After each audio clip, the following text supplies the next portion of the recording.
Hi,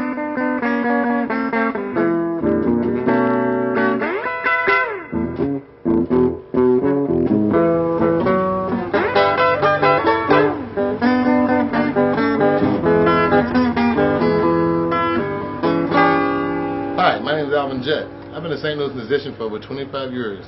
St. Louis and music share a special connection and has for a very long time. If you're looking to explore the real St. Louis music scene, you have to begin at the beginning.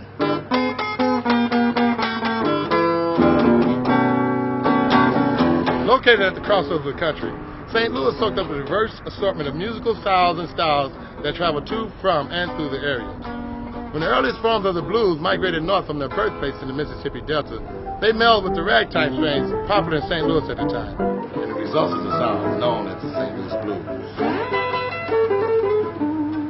In fact, W.C. Handy's immortal St. Louis Blues went on to become one of the most well-known blues songs in history, while American music icons like Chuck Berry, Miles Davis, Ike and Tina Turner, Albert King, and Little Milton honed their craft here, then took the individual brand of music to a dizzying array of directions.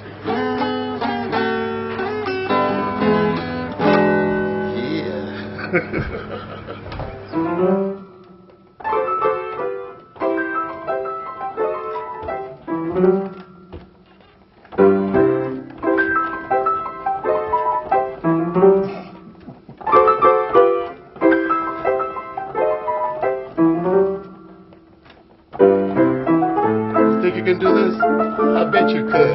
This player piano sits in the Scott Joplin House State Historic Site, a National Historic Landmark where the young pianist lived from 1900 to 1903. Ragtime king Scott Joplin was a regular in the night spots of St. Louis around the time of the 1904 World's Fair. His ragtime music was the rock and roll of his era, the music of the counterculture. It was also a huge hit with the thousands who flocked to hear Joplin perform live at the fabled 1904 St. Louis World's Fair. Visitors to St. Louis can visit Joplin's St. Louis home to see where the composer lived and worked. Scott Joplin, known as the father of ragtime, spent some of his most seductive years here in St. Louis at the turn of the century.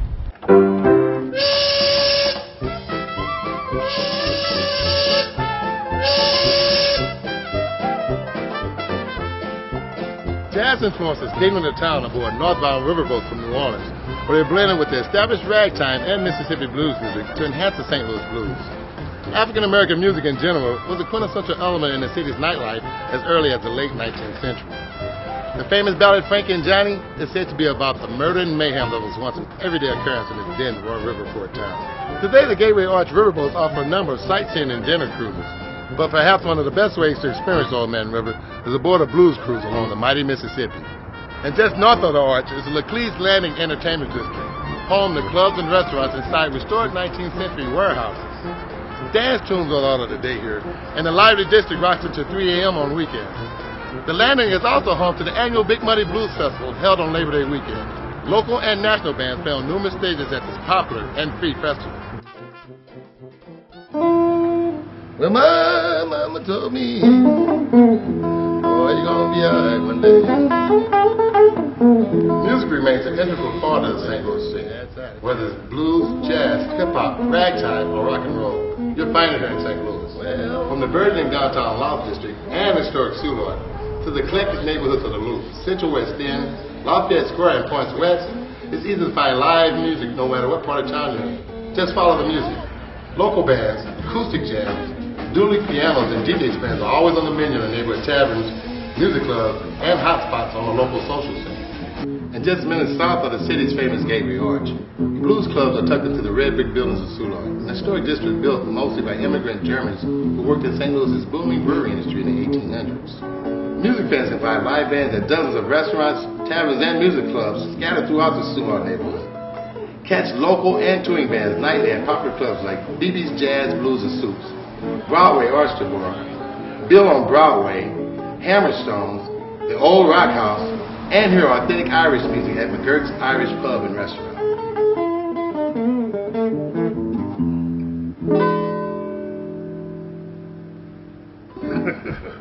In the Loop neighborhood, you can walk among music clubs along sidewalks that are sprinkled with brass stars and biographies honoring St. Louis's most notable citizens.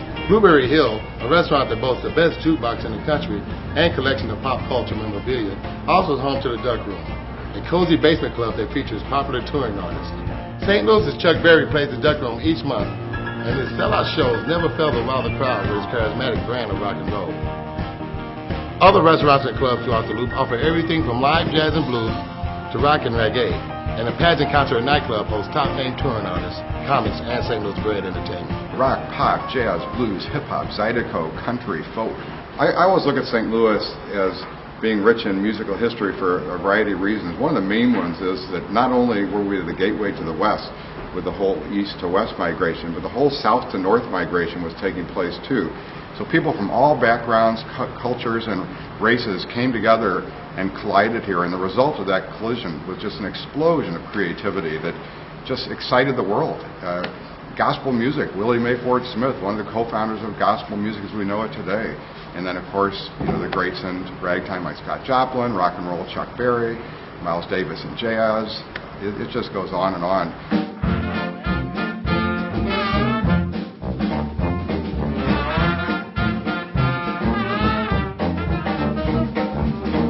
Grand Center Arts and Entertainment District, located in Midtown St. Louis, is home to a variety of entertainment and cultural offerings. In addition to the renowned St. Louis Symphony Orchestra, which performs at the historic Hall Symphony Hall, the fabulous Fox Theater hosts a number of live concerts and touring Broadway shows. Grand Center is also home to the acoustically perfect Sheldon Concert Hall and one of the best jazz listening rooms in the country, Jazz at the Bistro. To find out who's playing where while you're in town, pick up a free copy of the Riverfront Times at the Visitors Information Center in Kena Plaza, at American Center Convention Complex, and in Forest Park. I'll pick one up at any of the restaurants and clubs around town. Now, if you excuse me, I'm going to get myself some of these St. Louis blues. Come and explore the real St. Louis music scene. Don't you ever tell long. I told the blues man. I told the blues man that you can be short or tall as Jack, but don't you ever tell the blues man that.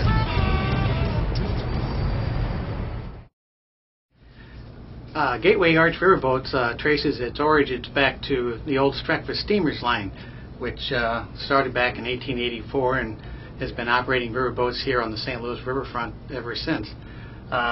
We're quite a historic company when it comes to music. We had boats that used what they call tramp up and down the Mississippi from New Orleans to St. Paul. And on those boats we brought up musicians from New Orleans, the very best musicians. Back in 1818 all the way up to around 1920 or so, we had Louis Armstrong was one of our probably most prominent musicians who played aboard our boats. In fact, that was his first formal education to playing with other bands as opposed to on the streets in New Orleans.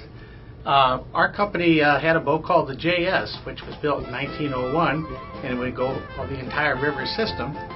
And it actually introduced music to the heartland of America. This was the first time that, number one, that they heard this type of music, and actually it was the first time that they ever saw entirely black musicians in tuxedos playing a style of music they never heard before. And when they heard that music again, they used to call it JS music. Some music historians say that is the origins of the word jazz, JS music, and it kind of evolved into the word jazz.